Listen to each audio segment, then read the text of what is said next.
Donc, bonjour à tous ceux qui sont en ligne. J'aimerais vous dire joyeuse fête de la Pentecôte. Vous dire, c'est quoi ça, la Pentecôte? On ne connaît pas trop ça. Ce matin, j'espère que tu apprennes des nouvelles choses. Je sais qu'aujourd'hui, la Pentecôte, c'est un peu embrouillé. Tu sais, c'est un peu comme si on parle de Noël, qu'est-ce qui nous vient en tête? C'est un Père Noël, mais en réalité, ce n'est pas un Père Noël, c'est Jésus, notre Sauveur, qui est né. Quand on parle de Pâques, on voit des lapins de Pâques, mais c'est pas ça, c'est Jésus qui est mort et qui est ressuscité. C'est ça, Pâques. Puis la Pentecôte, ce matin, on va le voir ensemble. Peut-être que pour toi qui n'es pas trop informé de ça, mais c'est des fêtes juives, ok, oui, qui est dans l'Ancien Testament. C'est des fêtes qui sont très importantes pour les Juifs. Donc, si on prend la Pâque, on sait que la Pâque, dans l'Ancien Testament, c'est où est-ce que ça a commencé? Ça a commencé, c'est quand le peuple d'Israël était esclave en Égypte. Quand le peuple de Dieu était esclave en Égypte, ils ont crié, ils ont pleuré, ils sont lamentés à Dieu, puis Dieu a envoyé un libérateur, il a envoyé Moïse pour les faire sortir du pays d'Égypte. Puis Dieu a été obligé d'envoyer les 10 plaies, puis on sait qu'il a dit, vous allez prendre un agneau, puis vous allez mettre le sang sur les linteaux des portes, puis lorsque l'ange de la mort va passer, ceux qui ont le sang sur les portes, il n'y aura pas de mort. Mais on sait l'histoire, vous pouvez lire dans Exode 12, c'est là que la Pâque a commencé. Tous ceux qui avaient le sang sur les linteaux des portes étaient épargnés. Mais Jésus-Christ est venu, il s'est fait chair, il est venu habiter parmi nous, puis il a accompli cette fête-là. Donc, c'est lui, l'agneau de Dieu, qui ôte nos péchés. Donc, on est couvert par le sang de Christ, puis lorsque les tribulations vont venir, on va être épargné de ça. Donc, Jésus est venu pour accomplir cette fête-là. Cette fête-là est accomplie. Mais pour les Juifs, ils fêtent encore la Pâque, ils veulent encore faire des sacrifices. Ils n'ont pas compris. Donc, la Pâque juive, et puis la Pâque chrétienne, on pourrait dire.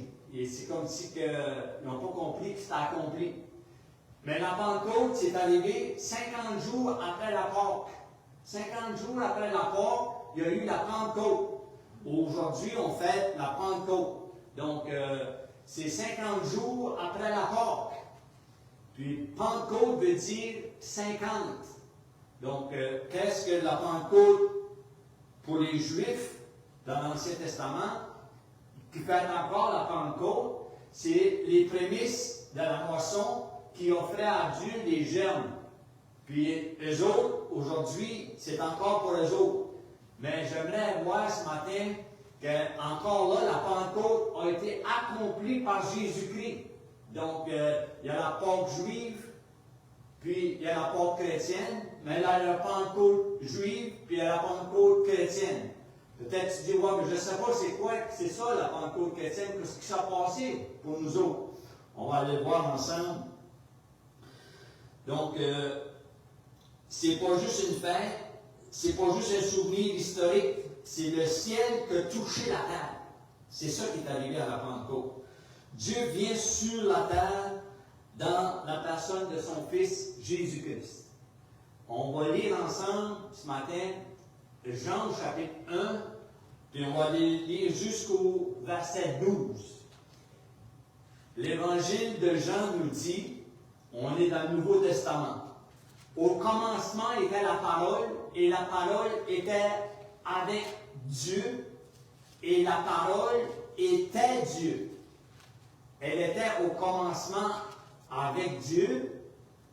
Toutes choses ont été faites par elle, et rien de ce qui a été fait n'a été fait sans elle.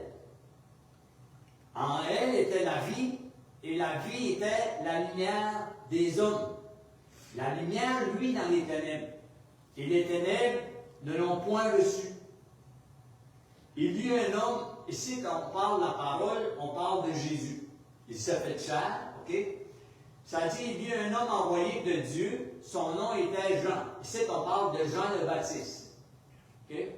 Il vient pour servir de témoin pour rendre témoignage à la lumière afin que tous puissent par lui. Il n'était pas la lumière, mais il parut pour rendre témoignage à la lumière, parce que ça avait été dit dans l'Ancien Testament qu'il viendrait Élie. Mais les disciples n'ont pas compris que Élie, qui était prophétisé, c'est Jean le Baptiste. Donc, il est venu pour rendre témoignage à la lumière. Il est venu pour rendre témoignage à Jésus-Christ. Cette lumière était la véritable lumière qui, venant dans le monde, éclaire tous les hommes. Elle était dans le monde, et le monde a été fait par elle, et le monde ne l'a point connue. Elle est venue chez les siens, c'est-à-dire les Juifs, okay? Et les siens ne l'ont point reçue. Mais, est-ce que vous avez les mains de Dieu? Mais à tous ceux qui l'ont reçu, à ceux qui croient en son nom, elle a donné le pouvoir de devenir enfants de Dieu, lesquels sont nés, non de la volonté des... On ne l'a pas là, mais ça dit la suite, c'est ni de la volonté des hommes, mais c'est de la volonté de Dieu. Donc, à tous ceux qui l'ont reçu, c'est reçu quoi? Reçu Jésus. À tous ceux qui ont reçu Jésus, il a donné le pouvoir de devenir enfants de Dieu. Vous savez, dans notre monde, à travers Adam et Ève, la désobéissance, la Bible dit qu'elle a rendu tout le monde coupable. Donc, ça dit qu'il n'y a pas de juste, pas même un seul. Tous ont péché, sont privés de la gloire de Dieu. Si tu es privé de la gloire de Dieu, ça veut dire que tu n'as pas accès à Dieu. C'est là le problème de notre vie.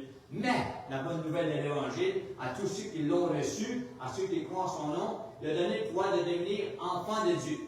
Donc, la lumière est venue dans le monde. Jésus est venu dans le monde. On sait que Jésus, comme j'ai dit, il est venu, il a accompli la Pâque. Il a donné sa vie comme sacrifice. C'est lui, l'agneau de Dieu, qui ôte les péchés. Mais après qu'on l'a mis dans le tombeau, après qu'on l'a crucifié, qu'on l'a mis dans le tombeau, 3 jours après, il est ressuscité. Là, la Bible nous dit quelque chose. Qu'est-ce qui s'est passé après la résurrection? Après la résurrection, si on compte 50 jours, il va y avoir la Pentecôte. Donc, qu'est-ce que Jésus a fait après la résurrection? Les 40 prochains jours après sa résurrection, il va se montrer à plusieurs. Il va enseigner encore. Il va dire à Thomas, viens mettre tes mains dans mes mains. Regarde, ne sois pas incrédule, Thomas, mais crois. Donc, il va enseigner pendant 40 jours. Donc, là, on va aller voir un peu, on va se mettre la situation comme les apôtres. Vous savez, les apôtres, ils se posent des questions. Jamais qu'on puisse se mettre un peu dans la position des apôtres. Essayons d'imaginer que si on allait eu tel là, okay? Si on allait eu tel là, qu'est-ce qu'on aurait fait? Donc, on va aller ce matin voir, je suis encore dans l'introduction, la Pentecôte. Okay? Donc, acte 1, verset 3. Ça dit qu'après qu'il eut souffert, il a apparu vivant. Il leur en donna plusieurs preuves, se montrant à eux pendant 40 jours, et parlant des choses qui concernent le royaume de Dieu. Donc, pendant 40 jours, Jésus va les enseigner pour lui faire dire, écoutez, je suis mort, je suis ressuscité, mais il vient quelque chose d'autre. Il y a quoi d'autre après? Puis c'est là que la majorité du monde vont arrêter. Ils vont croire, oh, Jésus est venu 2000 ans passés, mais pour eux autres, ça s'arrête là. J'aimerais dire ce matin de la part du Seigneur qu'il y a quelque chose d'autre. Aujourd'hui, on va rentrer dans la Pentecôte, puis j'espère que Dieu ouvre les yeux, qu'il te montre des choses nouvelles. Ça me fait penser, il y avait un gars en prison, il donnait un témoignage comme ça, puis il dit, je n'ai appris ici dans une demi-heure, possible que je n'ai pas appris dans 58 ans de ma vie. J'espère que ça va être ton cas, la même chose ce matin. Tu vas voir que Dieu a quelque chose de bon pour toi. Donc, il dit, comme il se trouvait avec eux, il leur recommanda de ne pas s'éloigner de Jérusalem, mais d'attendre ce que le Père avait promis, ce que je vous ai annoncé, leur dit-il. Donc, il dit, OK, quittez pas Jérusalem. Il va se passer quoi? Donc, il est en train de les enseigner. Bon, c'est quoi qui va se passer? J'imagine que les apôtres, ils disent, mais c'est quoi? T'sais, on n'a pas tout compris les promesses que Dieu avait pour... Mais pour eux autres, c'est tout nouveau. Mais nous autres, on a tout ça décrit. Donc, il dit, car Jean baptisait d'eau, mais vous, dans peu de jours, vous serez baptisés du Saint-Esprit. Oh, c'est quoi ça? Il dit, vous allez être baptisés dans le Saint-Esprit. On sait c'est quoi un baptême d'eau, parce que dans la Bible, un baptême d'eau, vous savez, Jean a baptisé dans le Jourdain, c'était par immersion. C'est pas quelques gouttes que tu mets dans le front quand tu es un bébé, c'est pas ça. Baptême biblique, c'est par immersion. Donc, Jean-Baptiste a baptisé dans le Jourdain, puis il dit, Jean-Baptiste a baptisé, lui, d'eau, mais il dit, dans peu de temps, vous allez être baptisés dans le Saint-Esprit. Là, pour les autres, probablement, c'est des points d'interrogation. C'est quoi ça, le Saint-Esprit? Donc, alors les apôtres réunis lui demandèrent, Seigneur, est-ce en ce temps-là que tu rétabliras le royaume d'Israël? Donc, ils ont des questions, les apôtres. Les autres attendent, ils savent que la Bible nous dit dans l'Ancien Testament qu'il va venir un libérateur, qu'il va venir un sauveur. Mais pour les autres, ils sont encore sous la domination romaine. Il va venir le Messie, puis il va venir le libérateur, puis il va nous libérer des Romains. On ne sera plus captifs, on ne sera plus pris à travers une domination. Là, les autres, ils se questionnent. Donc là, on est au verset 7. Jésus va corriger leur vision. OK? Jésus est venu pour établir le royaume spirituel. C'est ça qu'il nous a dit. Mais c'est comme un peu, la religion n'a pas compris ça non plus. Tu sais, on continue. On va continuer. Il a répondu, ce n'est pas à vous de connaître les temps ou le moment que le Père a fixé de sa propre autorité. Donc, il est en train de lui dire, c'est pas de vos affaires. En bon mot, braillon. OK? Mais, vous recevrez une puissance, le Saint-Esprit survenant sur vous, et vous serez mes témoins à Jérusalem, dans toute la Judée, dans la Samarie et jusqu'aux extrémités de la terre. Wow! Il dit, vous allez avoir une puissance. Vous allez être baptisés dans le Saint-Esprit, puis vous allez avoir une puissance pour une mission. C'est pour ça qu'il donne le Saint-Esprit. C'est pour annoncer la bonne nouvelle. Et c'est ce que je fais matin.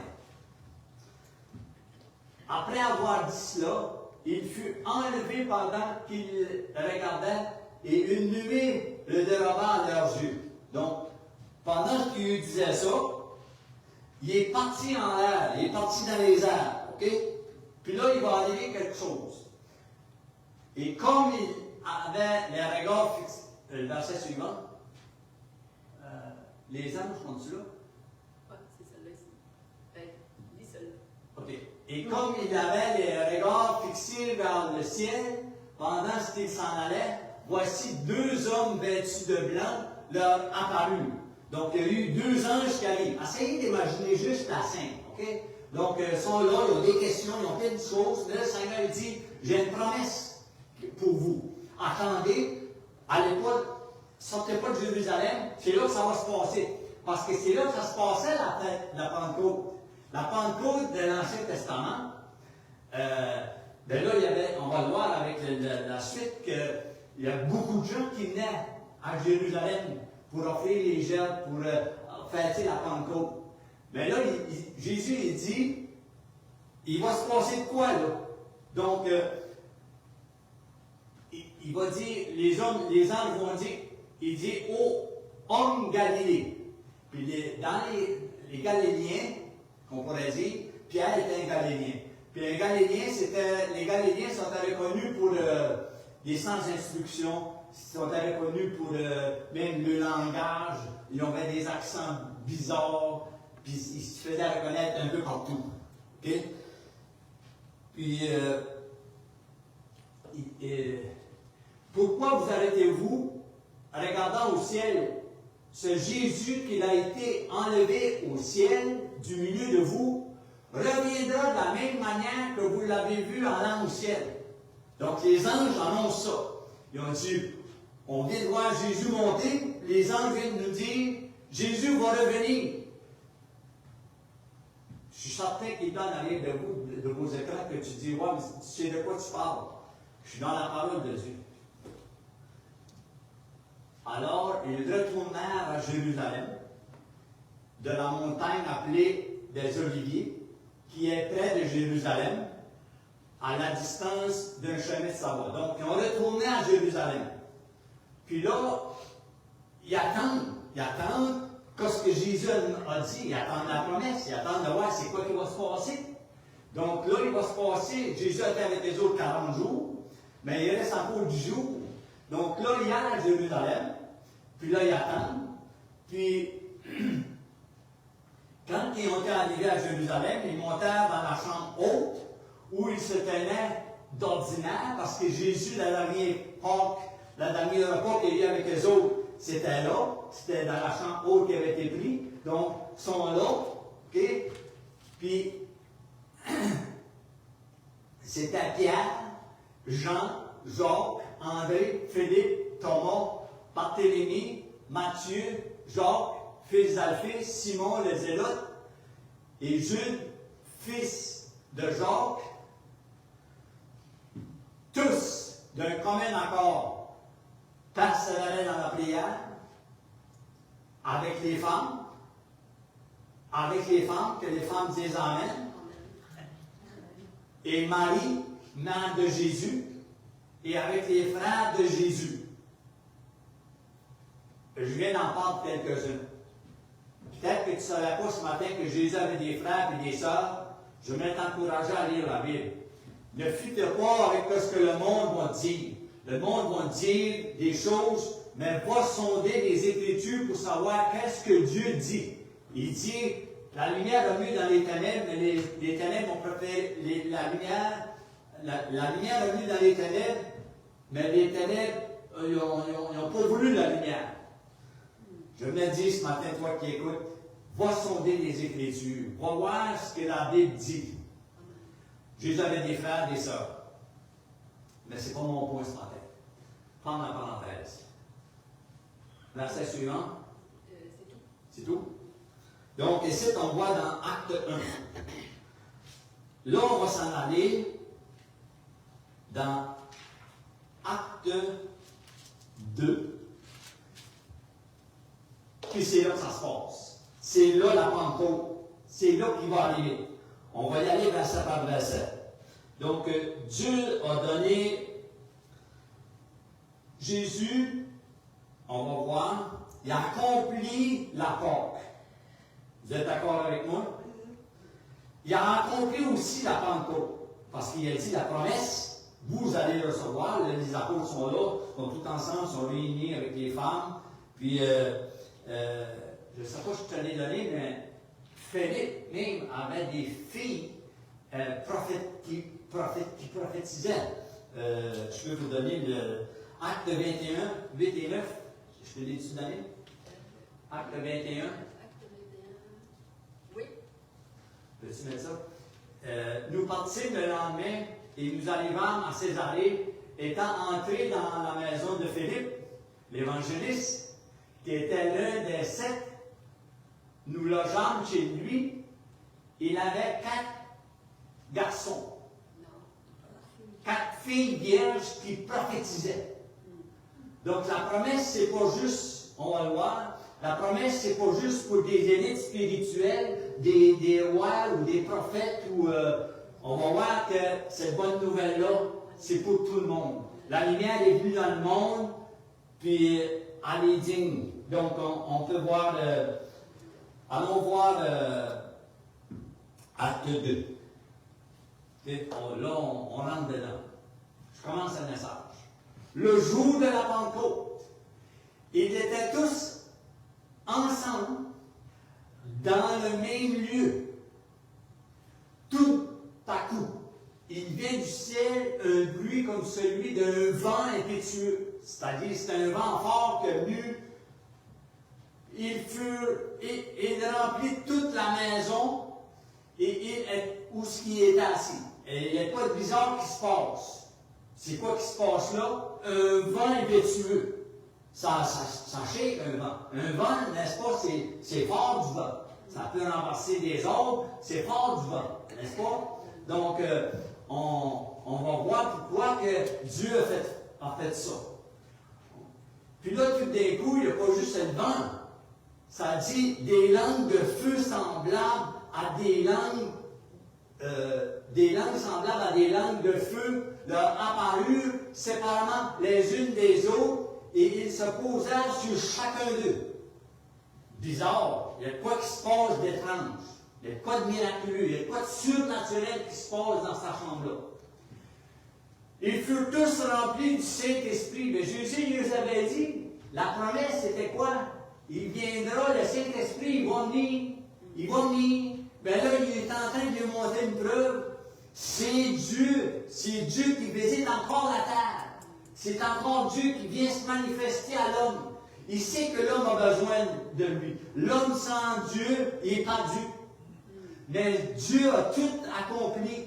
Puis il dit, venez à moi, vous tous qui êtes fatigués, chargés, je vous donnerai du repos. N'est-ce pas? Donc, ils furent tous remplis du Saint-Esprit. Ils se mirent à parler en d'autres langues. Oh, ils se mirent à parler en langue. Qu'est-ce que c'est ça? On va le voir en détail. Selon ce que l'Esprit leur donnait de s'exprimer. Parce que là, il y avait en ce jour à Jérusalem des Juifs, des hommes pieux de toutes les nations. Toutes les nations. Ça veut dire que là, il y a la grosse fête des Juifs, la grosse fête, la Pentecôte, c'est une fête importante pour eux autres.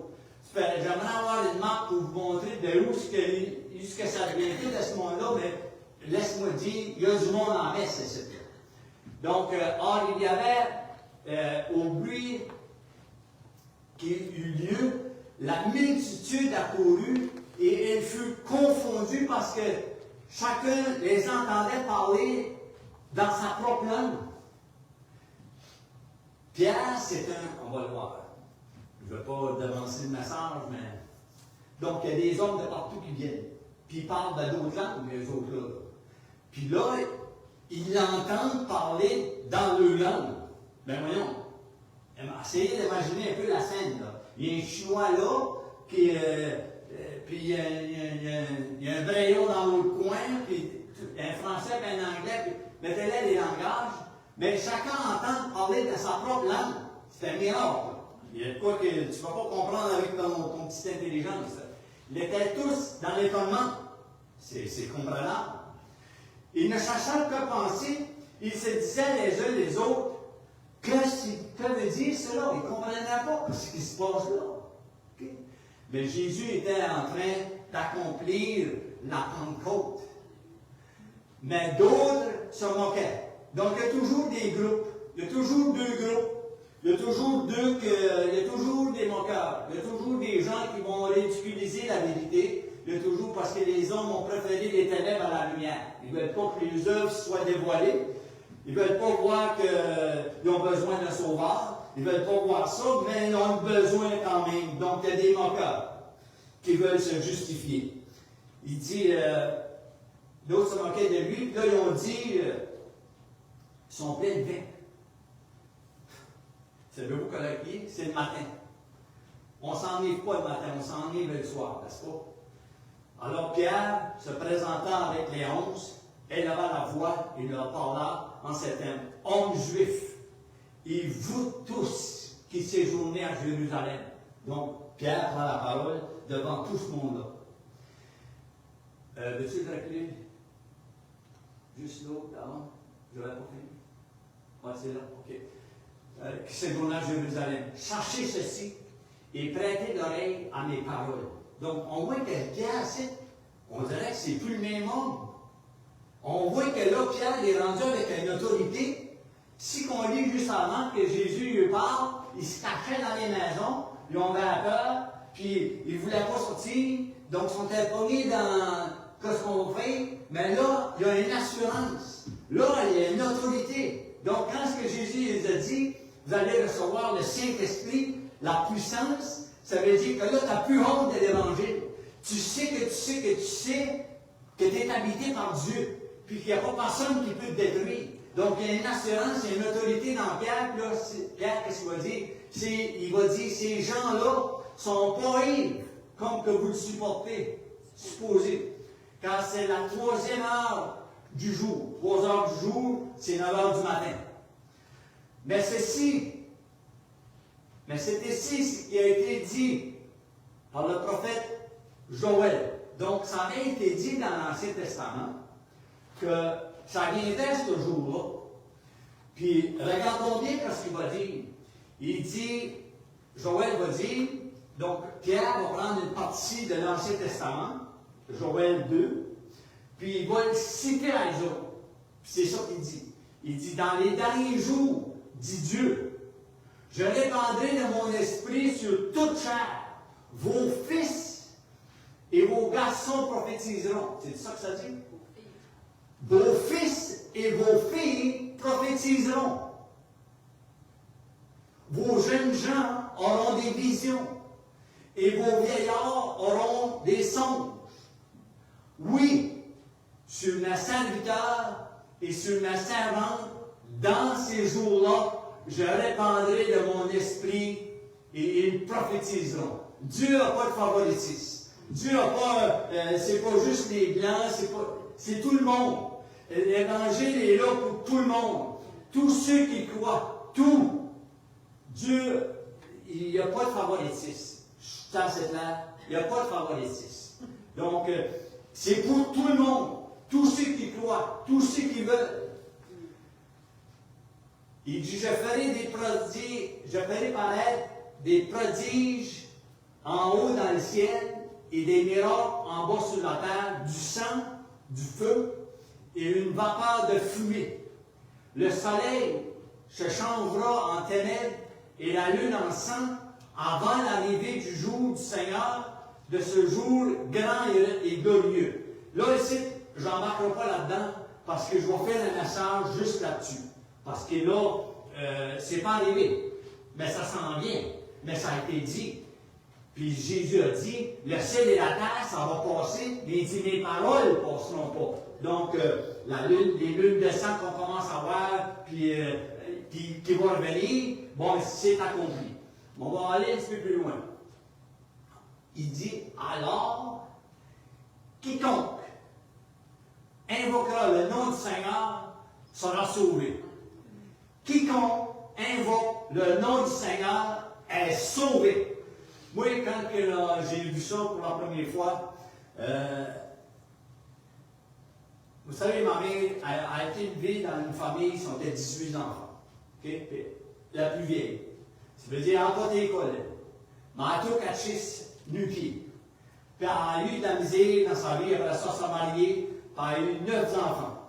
Donc, je suis là-dedans. Puis, elle a eu une vie, pénible un peu. Okay? Parce que c'était pas riche, puis la misère était là. Puis, elle avait appris que pour aller au ciel, il faut que tu fasses des bonnes œuvres. Il faut que tu sois bon. Tu travailles pour gagner ton ciel. C'était ça la mentalité. C'est ça qu'elle a appris. Mais qu'est-ce que la Bible dit? La Bible dit juste quiconque croit est sauvé. Moi, quand j'ai vu ça, j'ai dit ça à ma mère, j'ai dit, maman, c'est pas les œuvres qui nous sauvent. Moi, je ne veux pas passer ce que tu as passé. Parce que oui, tu as eu de la misère. Tu as marché au quartier, tu as fait comment est-ce que kilomètres de la montagne à l'église? Ouais, comment? Le 1000. Des 1000, ça donne quoi? Comme 15 km? Donc, elle a fait ça, elle, pour aller au catéchisme, pour essayer de gagner son ciel, pour essayer de gagner la parole de Dieu. Mais qu'est-ce que la Bible nous dit dans Éphésiens 2.8? Éphésiens 2.8, vous le connaissez? C'est quoi? Car, Éphésiens 2.8 et 9, car c'est par la grâce que vous êtes sauvés, par le moyen de la foi, et cela ne vient pas de vous. C'est par la grâce que vous êtes sauvés par le moyen de la foi. Et cela ne vient pas de vous, mais c'est le don de Dieu. C'est-à-dire, c'est une faveur que Dieu nous a faite. C'est une faveur que Dieu donne. Puis c'est ça, juste de le prendre. Puis quand j'ai dit ça à ma mère, j'ai dit, moi, je crois que Jésus, ce qu'il a fait, c'est suffisant. Moi, je ne peux pas rien faire. Moi, je suis out. Moi, je suis disqualifié. Je le sais, parce que tout n'était pas dans mon casier judiciaire. Mais je sais que le mal, il est en moi. Puis, mais qu'il y a une bonne nouvelle, que Jésus est venu pour sauver les perdus, que Jésus est venu pour sauver les pécheurs. Puis le 28 de juillet 1981, quand j'ai rentré dans ma chambre, je n'ai pas négocié avec Dieu, dire, oh, ben, moi j'ai eu une bonne vie, j'ai mon prochain, je ne suis pas si pire que les autres, je peux mettre, j'ai pas rien assez. J'ai dit non, je suis un pécheur, je suis coupable, je mérite l'enfer, mais là, toi, tu m'offres la vie éternelle. C'est pour ça que là, je vois que quand ce que Dieu dit, que Dieu nous a tellement aimés qu'il a donné son Fils unique, afin que quiconque croit en lui ne périsse point, mais qu'il ait la vie éternelle. Alléluia! J'aime l'évangile, Jésus, oui, je l'ai vu, la vie éternelle. Dans Jean 5, 24, je ne l'ai pas donné, mais quand la Bible dit, Jésus dit, en vérité, je vous dis, celui qui écoute ma parole et qui croit celui qui m'a envoyé a la vie éternelle. Il ne vient pas en jugement, mais passe la mort dans la vie. Alléluia! Moi, j'ai dit, je veux ça, je veux ce cadeau-là. Donc, c'est juste, il dit, viens, comme que t'es. Accepte-le, le Sauveur. Tu ne peux pas payer une dette que c'est Jésus-Christ qui l'a payé la dette. Donc, on revient à nos devis. On était rendu au chapitre verset 14. Avant la Pentecôte, les disciples sont enfermés, sont paralysés, sont confus, sont faibles, ils ont la peur, puis ils se cachent, puis Pierre va renier le Seigneur. Mais l'autre Pierre, c'est plus le même monde. Parce que le Seigneur lui avait dit, vous allez recevoir une puissance, le Saint-Esprit. Alléluia. Il y a des religions aujourd'hui qui ont réduit le Saint-Esprit à un parlant en langue. C'est pas ça. Parlant en langue, quand ce qu'on a entendu parler en langue, c'était pour tout ce monde-là qui était là. Okay? Puis, il va se passer quoi dans ce jour-là? Pierre va prêcher, okay? Puis il va dire, quiconque invoquera le nom du Seigneur sera sauvé. Donc, Joël l'avait dit. Puis là, le monde sont un peu confus, là.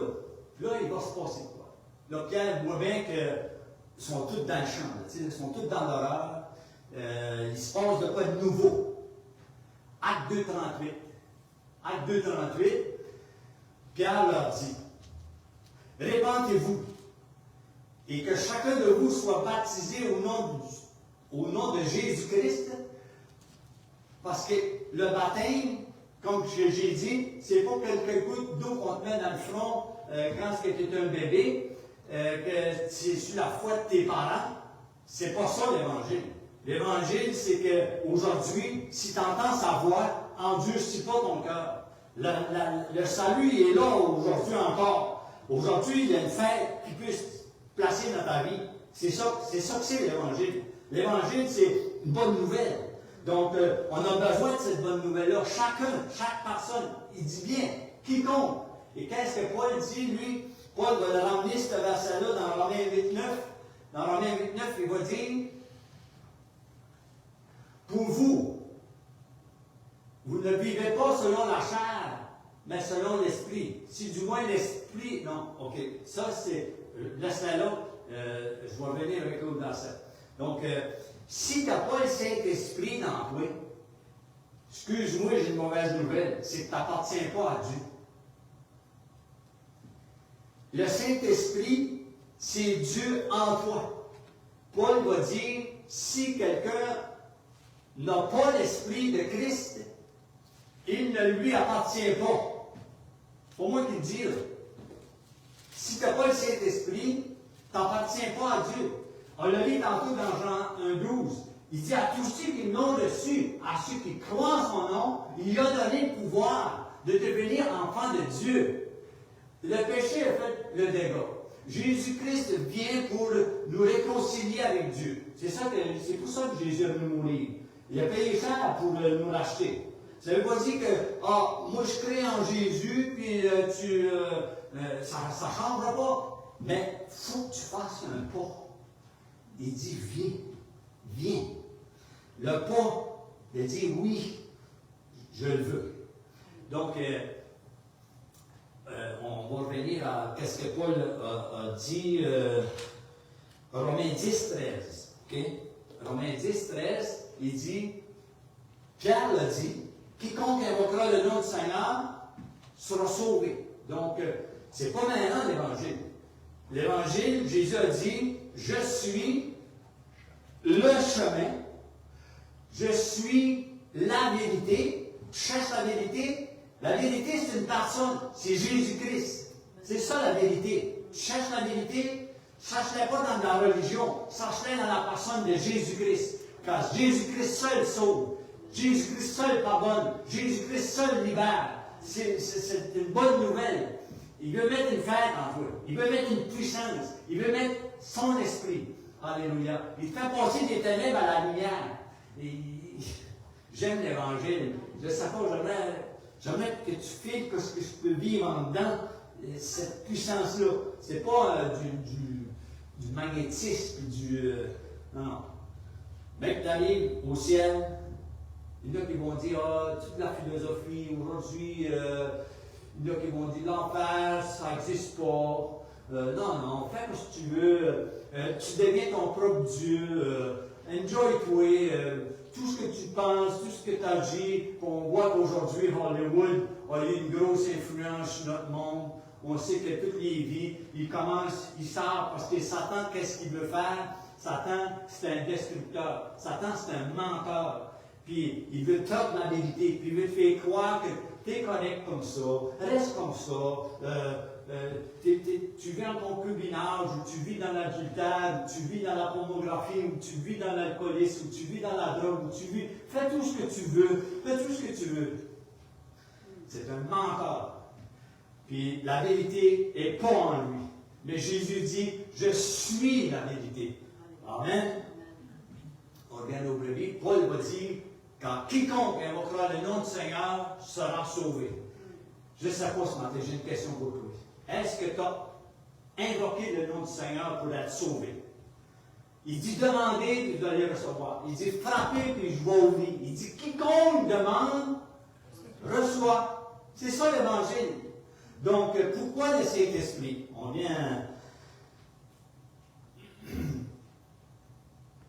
On voit qu'après qu'ils ont eu le Saint-Esprit, cette puissance-là, il a dit vous allez recevoir une puissance. C'est une puissance d'autorité. C'est une puissance de certitude. C'est une puissance de conviction. C'est qu'il y a de la vie. C'est ça. Puis, c'est une transformation à l'intérieur de l'être humain. Vous savez, on a été connectés avec Adam et Ève. Le premier Adam et Ève, ça dit qu'il a emmené le péché dans le monde. Okay? Puis, il nous a tous vaccinés de son venin mortel. Okay? Mais il y a un deuxième Adam. Son nom est Jésus-Christ. Et lui, il vient pour nous sauver. Lui, il vient pour nous reconnecter à cette source-là. Passe pas à côté de lui, s'il vous plaît. Parce que si tu l'évites, si tu passes à côté, laisse-moi dire que l'éternité, elle est longue. Puis vivre sans Christ dans l'éternité, parce que la Bible dit, quand ce que Dieu a dit à Adam et Ève de ne pas en manger, parce que le jour où vous allez manger, qu'est-ce qui va arriver? Vous allez mourir. Mais ils ne sont pas morts. Mais quoi, dans eux qui est mort? Et qu'est-ce qui est arrivé? Si on lit plus loin, on voit que si tu refuses la grâce, si tu refuses Jésus-Christ, il y a une seconde mort. C'est quoi la seconde mort? Si tu lis comme il faut, la seconde mort, c'est la séparation de Dieu éternellement. Ma prière pour toi, qui m'écoute ce matin, c'est que tu n'ailles pas là. C'est pour ça que je prêche l'Évangile. C'est pour ça que j'annonce cette bonne nouvelle. C'est pour ça qu'on les fait ces vidéos-là. L'Église devrait être pleine en matin. Aujourd'hui, les gens ont refoulé Dieu. Oui, il y a eu de l'abus dans les religions. On le voit partout, les pédophiles, toutes sortes de... On a tout mis ça de côté. Mais chaque être humain a besoin de Jésus-Christ. Chaque être humain a besoin d'être sauvé. Chaque être humain, c'est ça la bonne nouvelle de l'Évangile. C'est ça qu'ils ont reçu à la Pentecôte. La Pentecôte, c'est qu'ils ont reçu une puissance. Une puissance pourquoi? Pour eux autres, pour dire, waouh, je fais le bien à l'intérieur. Non. Il a reçu la puissance pour annoncer l'Évangile. Il a eu la puissance pour aller en mission. Parce que Jésus a dit, vous allez être mes témoins où? À Jérusalem, dans la Judée, et jusqu'aux extrémités de la terre. Donc, cette bonne nouvelle-là, le Saint-Esprit, ce matin, il pousse encore. Il pousse encore, puis c'est ça qu'on fait. Le Saint-Esprit, c'est pour tous. Okay? Que tu sois faible, que tu sois fort, que tu sois riche, que tu sois pauvre, que tu sois homme, que tu sois femme, que tu sois enfant, que tu sois vieillard, que tu sois rejeté ou accepté, le Saint-Esprit est pour tous ceux qui croient. Le Saint-Esprit, il aide à témoigner, le Saint-Esprit aide à prier, le Saint-Esprit t'aide à résister au péché, le Saint-Esprit t'aide à aimer Dieu, le Saint-Esprit t'aide à servir Dieu, le Saint-Esprit te donne une assurance, le Saint-Esprit est là pour te remplir. C'est pourquoi il va dire, soyez remplis du Saint-Esprit. Ne vous enivrez pas de vin, c'est de la débauche. Mais soyez au contraire remplis de l'Esprit de Dieu. Alléluia. C'est possible aujourd'hui, en 2026, d'être rempli de l'Esprit de Dieu. C'est-à-dire que Christ est ma vie, comme Paul dit, Christ est ma vie, la mort est un gain. Ça ne me fait rien de mourir, parce que je sais ce que je vois. Ah, tu vas dire, ouais, tu t'en fais des temps. Non, non, non, non. Le salut, je ne le mérite pas. Mais j'ai cru. Puis il dit, heureux celui qui croit sans avoir vu. Amen. J'espère que tu crois ce matin. Le monde a besoin d'une voix prophétique. Le monde a besoin de voir que Jésus est vivant, que Jésus a accompli. Jésus a dit, il est avantageux que je m'en aille, parce que si je ne m'en vais pas, le Saint-Esprit ne viendra pas. Donc il dit, mais je vous l'enverrai. C'est quoi l'avantage? C'est que l'avantage, c'est ça que la religion n'a pas compris. L'avantage d'avoir le Saint-Esprit, c'est-à-dire avoir Dieu en nous. On est sa maison. Son esprit habite en nous. Tu ne travailles pas pour arriver au ciel. C'est le ciel que nous vivons. Allô? Le Saint-Esprit, c'est un consolateur. Le Saint-Esprit, il est là pour te guider. Le Saint-Esprit est là pour te convaincre de péché, de justice et de jugement. Le Saint-Esprit, il va te le montrer. Que tu as besoin de la grâce, que tu as besoin de Jésus. Le Saint-Esprit, il va te le montrer. Pense pas que tu arrives là devant le Seigneur et tu dis, ah ben moi, j'ai eu une bonne vie, que ce qu'ils m'ont fait, certains m'ont dit, il y a une bêche, j'ai ma religion. La religion s'ouvre pas ça. Que tu sois musulman, que tu sois bouddhiste, que tu sois krishna, que tu sois catho, peu importe, la religion, mets ta vie devant Dieu, Dieu ne te demandera pas, t'as-tu été baptisé, t'as-tu été confirmé, Non, non, il va dire, qu'est-ce que tu as fait avec celui que j'ai donné pour toi à la croix du Calvaire 2000 ans passés? Est-ce que tu l'as reçu comme ton sauveur? Est-ce que Jésus t'a sauvé? C'est ça. Tu arrives devant Dieu, va pas là avec ta justice. Parce que la Bible dit que ta justice, puis ma justice, c'est comme un vêtement qui est sale. Puis Dieu est trop facile. Donc, on ne se présente pas là avec nos propres œuvres. Le Saint-Esprit, il donne une direction. Le Saint-Esprit, il donne une mission. Le Saint-Esprit, il donne une vision céleste. Il ouvre les yeux spirituels. C'est un cadeau de Dieu. Jésus a dit, quiconque invoquera le nom du Seigneur, c'est-à-dire que tu reconnais ton besoin, puis que tu fais appel à Dieu. Puis il dit, je ne mettrai pas personne dehors.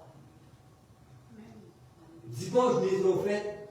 Si tu savais combien de fois je me suis trompé, viens comme que tu es peut-être sale, tu es peut-être découragé, tu es peut-être déprimé, mais tu as besoin d'une puissance, tu as besoin du Saint-Esprit en toi.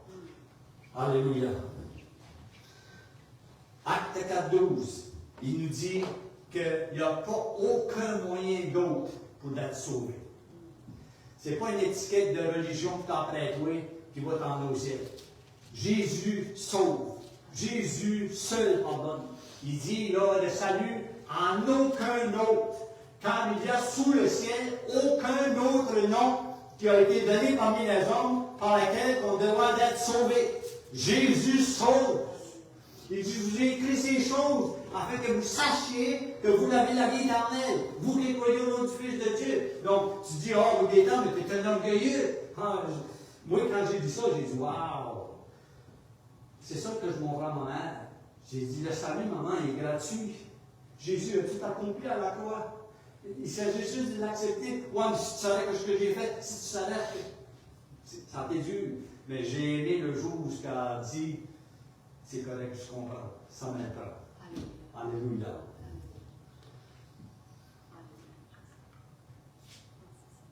Dieu est bon. Le Saint-Esprit vient pour convaincre. Le Saint-Esprit vient pour t'animer de Jésus-Christ. Jésus-Christ en toi, l'espérance de la gloire. Puis là, on dit, je sais que le temps avance, mais vous me donnez encore quelques minutes.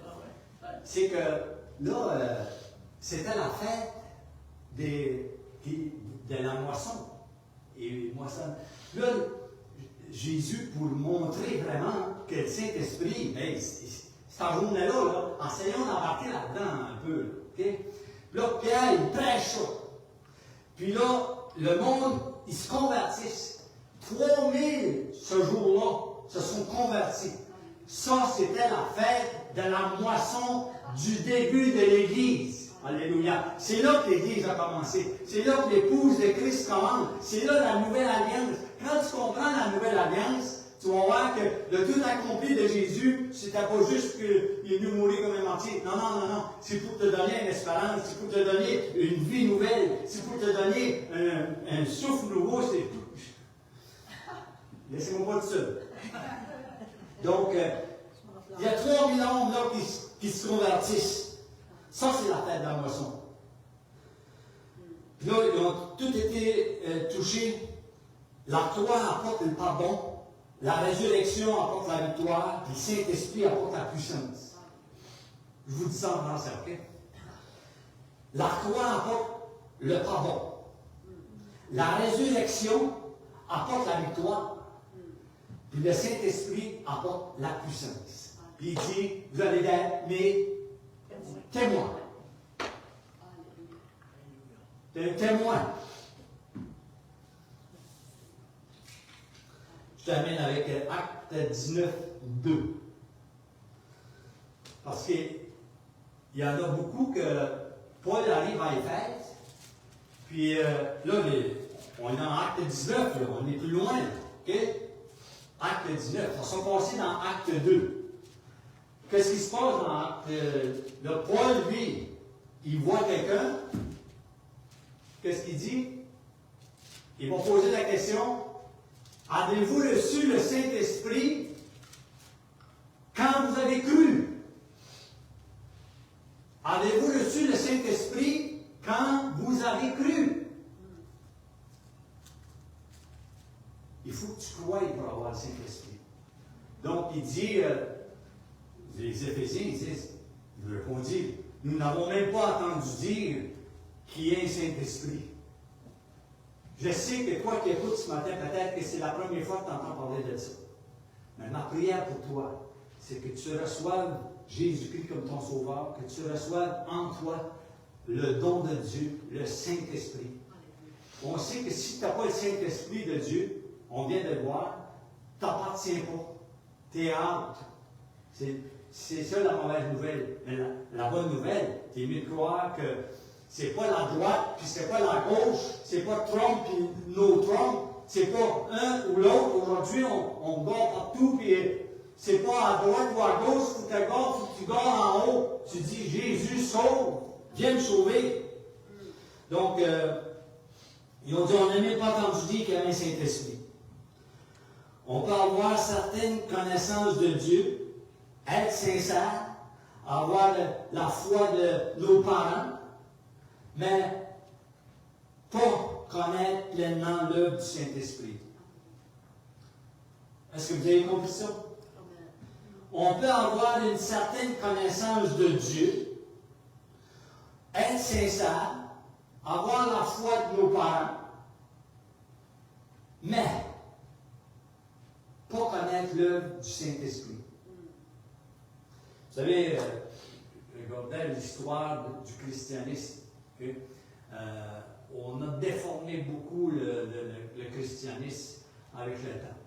Quand c'est arrivé, ça, là, ben, il y a eu du monde qui ont passé. Okay?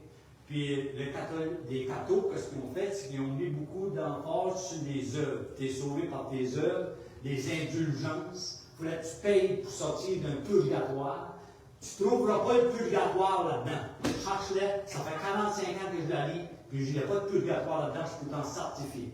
Donc, mais ils ont fait à croire ça. Puis il y a des gens que peut-être qu'ils n'avaient pas d'instruction ou qu'ils ne savaient pas lire ou quoi que ce soit, mais c'est qu'il dit le ciel et la terre vont passer, mais mes paroles ne passeront point. Donc, les indulgences, là, on paye pour ne pas aller en enfer, on met de l'argent pour des indulgences jusqu'à temps que le réformateur Luther qui arrive, qui oui, Éphésiens 2, qui dit par la grâce qu'on est sauvé, par la foi. Puis c'est là que la réforme a eu dans les catholicismes, que les indulgences, on met ça de côté, c'est là qu'il a mis sa thèse. Vous pouvez lire la réforme de Luther. Après ça, ça a tout venu d'autres. Mais ça s'est rendu jusqu'à nous aujourd'hui. Donc, moi, je me suis laissé un peu ébranler avec ça et tout. J'ai tombé dans le même panneau jusqu'au moment où j'ai ouvert ça. Quand j'ai ouvert ça, puis j'ai vu que c'est pas les œuvres, c'est pas. On nous fait croire toutes sortes de choses. Okay? On avait un paquet de saints.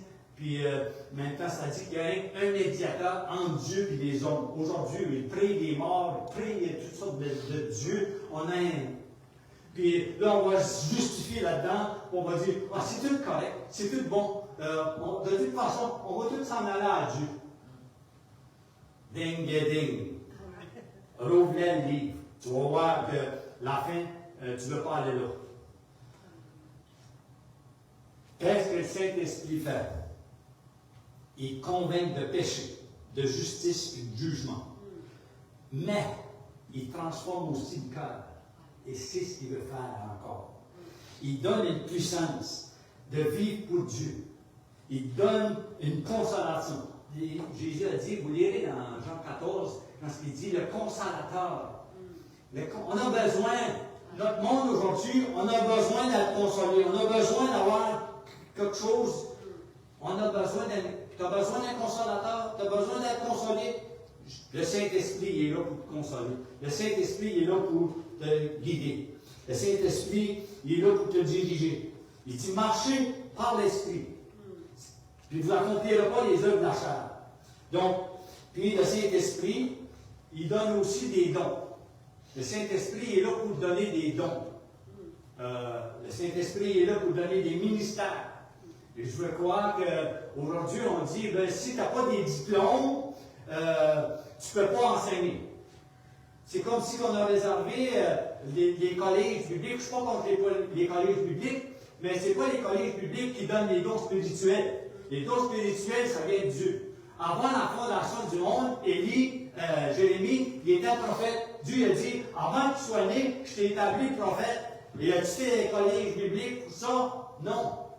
Mais il dit, quelqu'un, les dons, les appels, ça vient de Dieu. C'est ça qu'il faut comprendre. Il ne faut pas comprendre, mettre des hommes sur des stades et dire, suivez pas les hommes. Marchez par l'Esprit. Marchez avec Dieu. Ça fait 2 fois que je conclue, mais je vais conclure. Il dit, il y a beaucoup qui connaissent la religion, okay, mais jamais expérimenté le Saint-Esprit. Dieu ne veut pas que tu connaisses intellectuellement, mais une vie remplie de l'Esprit. Oh, j'ai plus de notes que je pensais.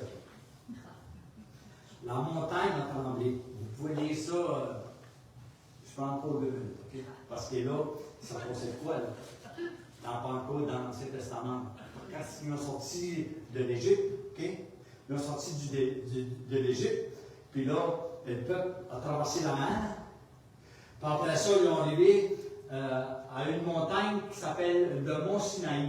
Puis Dieu a écrit sur une table de pierre les 10 commandements avec Moïse. Okay?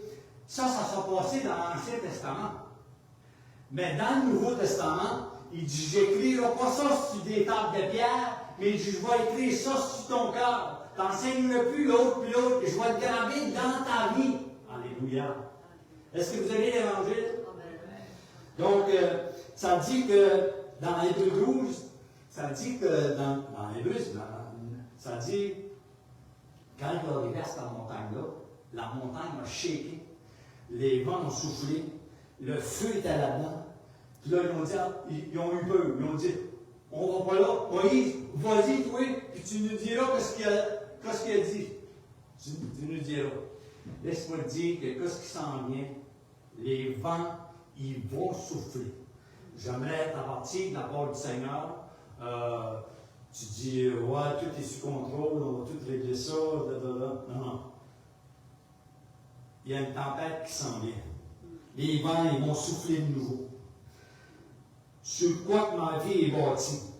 Est-ce que ma foi dépend des circonstances? Est-ce que je cherche seulement la bénédiction?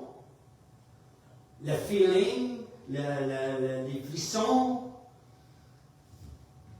Non. Je cherche pas juste, je cherche la plénitude du Saint-Esprit. Mais le royaume de Dieu demeure éternellement. Dans Jean 7, Jésus, il va parler, ta vie, elle va se bâtir soit sur du sable ou soit sur du roc. Puis il dit, un jour, les vents, ils vont souffler. Puis chacun va être éprouvé. Le vent, il va souffler fort. Jésus raconte ça, cette histoire-là. Que tu sois riche, que tu sois pauvre, que tu aies des grosses maisons, bien solides, bien en... Si tu n'as pas Jésus-Christ dans ta vie, le vent, il va souffler, la tempête, elle va emmener, mais il dit, ceux qui sont en Jésus-Christ, donc la tempête, le royaume de Dieu demeure éternellement. C'est du solide. Le royaume de Dieu, il n'est jamais ébranlé. Lui, il est là pour l'éternité. Le salut en Jésus-Christ, il n'y a aucune tempête qui peut annuler ce que lui a fait. La présence même dans la vallée de l'ombre de la mort. Tu te dis, ouais, mais pourquoi que Dieu, il permet qu'un tel arrive, il vient mourir, il vient trop jeune, pourquoi que lui, il est malade, pourquoi qu'un autre a ça? Ouais, c'est les dégâts du péché. On s'en va tous vers la mort pour notre corps. Mais la plus grande chose, c'est de, quand ce que tu meurs, puis tu ne sais pas ce que tu vas après. Là, tu es dans le trouble, je peux le dire. Mais, si tu as Jésus-Christ dans ta vie, si que Jésus est ton sauveur, si que Saint-Esprit est là, puis que ton corps, c'est la maison de Dieu, tu changes juste de place parce qu'il dit, tu passes de la mort à la vie. Donc, tu passes d'un fondement ébranlé à une vie éternelle qui est inébranlable. La présence même dans la vallée de l'ombre de la mort. Même si il est là.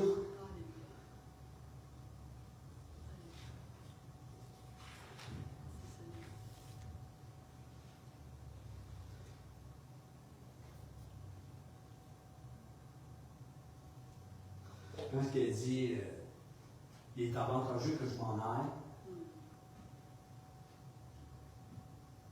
ce qu'il voulait dire, la Pentecôte, c'est qu'avant, il était à côté des autres. Mais là, il est dans les autres. Est-ce que Jésus est dans ta vie? Je vais t'inviter ce matin, dans le nom de Jésus. Je remets le manteau de l'évangéliste. Dieu a fait des dons aux hommes. Dieu frappe à la porte de ton cœur ce matin. Il veut entrer. Il s'agit juste de lui ouvrir ton cœur. Reconnais que le Saint-Esprit te convainc que tu as besoin d'être sauvé. Que Jésus il est là, il frappe à la porte de ton cœur, puis il veut rentrer, puis il veut te sauver. Ce n'est pas la religion qui va te sauver. C'est Jésus seul qui sauve. Ce matin, tu veux-tu lui donner ton cœur? C'est ça qu'il veut. Il veut entrer. Puis laisse-moi te dire qu'est-ce qu'il va faire avec ta vie. Il va la changer. Il va faire de toi un missionnaire. Tu vas, parce que son but de donner cet esprit, c'est d'aller propager cette bonne nouvelle-là jusqu'aux extrémités de la terre. C'est pour ça. J'ai d'autres choses à faire que ça, mais je veux servir le Seigneur ce matin encore. Je viens, je veux donner qu'est-ce que le Saint-Esprit, qu'est-ce que Dieu donne, je veux le donner. Il dit, vous êtes une source, puis il dit, de votre source va sortir d'autres sources qui vont donner la vie autour de vous. C'est le ministère. C'est ce que Dieu veut. Puis je trouve ça merveilleux, qu'est-ce que Dieu fait. Parce que qu'est-ce que Dieu fait, c'est merveilleux. Et Dieu veut entrer dans ta vie ce matin. Dis tout simplement avec moi dans une prière. Coupe ta tête, mets ta main sur ton cœur. Dis, Seigneur Jésus, je reconnais, Seigneur, que je suis un pécheur moi aussi. Je viens d'Adam et Ève. J'ai ma vie, mais ce matin, je t'accepte comme mon sauveur. Je t'invite dans ma vie. C'est la Pentecôte, c'est la fête du victoire, mais une fête dans ma vie. Viens pardonner mes péchés, Seigneur. Viens purifier mon cœur. Écris mon nom dans ton livre de vie, Seigneur. Donne-moi ton Saint-Esprit. Donne-moi ton Saint-Esprit. Viens m'éclairer, Seigneur. Que je ne vois plus les choses comme avant. La Bible dit que si quelqu'un est en Christ, il est une nouvelle créature. Les choses anciennes sont passées. Toutes choses sont devenues nouvelles. Alléluia. Que Dieu vous bénisse.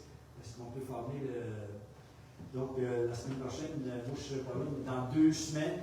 Je ne sais pas c'est quoi, mais il y a 2 versets que je n'ai pas touchés dans Acte 2. Et si tu n'as pas de Bible, je vais t'encourager à savoir une Bible, investir pour ta vie, investir pour savoir. Puis, je vais te demander une chose, c'est pas pour avoir des likes, c'est pas. Mais moi, quand je regarde tous ceux qui mettent des likes, vous êtes ma liste de prières. Okay? Parce que je m'engage à prier pour vous autres. Tous ceux qui mettent des likes, c'est pas pour avoir des likes. Moi, quand je vois quelqu'un a liké, ok, je prie pour eux autres. Mais là, ce matin, je vais te pousser encore un peu plus. Si tu trouves que ce message-là est bon pour tout le monde, est-ce que tu peux le partager? La Bible dit de ne pas avoir honte de lui. Il dit celui qui va avoir honte de lui devant les hommes, le Père va avoir honte de lui devant Dieu. Donc, si tu dis, ben moi, je ne peux pas prêcher comme que toi, tu prêches un matin, mais partage-les juste, puis tu vas avoir les mêmes résultats que j'ai pour apporter la parole. Amen. Que Dieu te bénisse. Alléluia.